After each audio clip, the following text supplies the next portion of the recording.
وذوق دل نفسی توفیخیش کن بے دل۔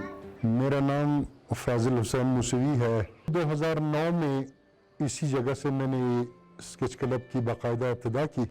بچوں اور بچیوں کو میں آرٹ پڑھاتا ہوں، سکھاتا ہوں، پروفیشنل کالجز کے لیے ان کی ٹریننگ کرتا ہوں۔ سب سے زیادہ خوشی مجھے اس دن ہوئی تھی، غالباً پچھلے سال کی بات ہے، کہ ہم یہاں سارے اسٹوڈنٹس کے ساتھ بیٹھے ہوئے تھے، تو کسی لڑکے نے بتایا کہ اسکیچ کلب کے 16 students P I F D کے لیے سلیکٹ ہو گئے ہیں۔ تو یہ میرے لیے بڑی خوشی کی بات تھی۔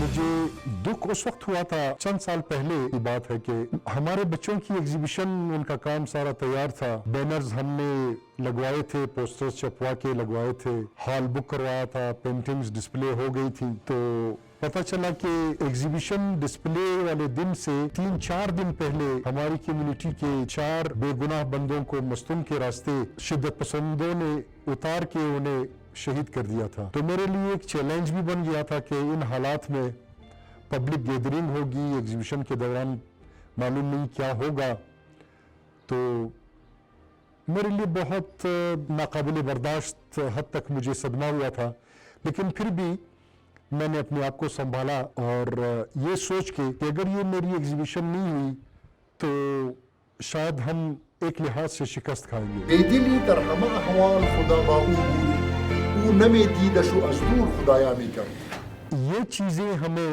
روک نہیں سکتی ہے، چنانچہ ہمیں روک سکا بھی نہیں ہے۔ وہ کہتے ہیں کہ کبھی کبھار وہ بلیسنگ ان ڈسگائز ہو جاتا ہے۔ ان حالات سے پہلے یہ جو حالات، دہشت گردی کے واقعات اور حالات اور بم دھماکے، یہ سارے سلسلے تھے، اس سے پہلے ہماری بچیوں میں، لڑکیوں میں اور لڑکوں میں کوئٹہ سے باہر جانے کا رجحان کم تھا۔ تو اس میں ایک بہتری کی شکل یہ آئی ہے کہ بھلے یہ خوف کی بنا پہ کوئٹہ چھوڑ کے چلے جاتے ہیں، لیکن بلوچستان سے باہر جا کے وہ بہتر انداز میں پڑھ کے واپس آ جاتے ہیں۔ تو یہ ایک لحاظ سے اس میں بھی قدرت نے ایک پہلو یہ بھی رکھا کہ یہ پازیٹیوٹی بھی آ گئی اس میں۔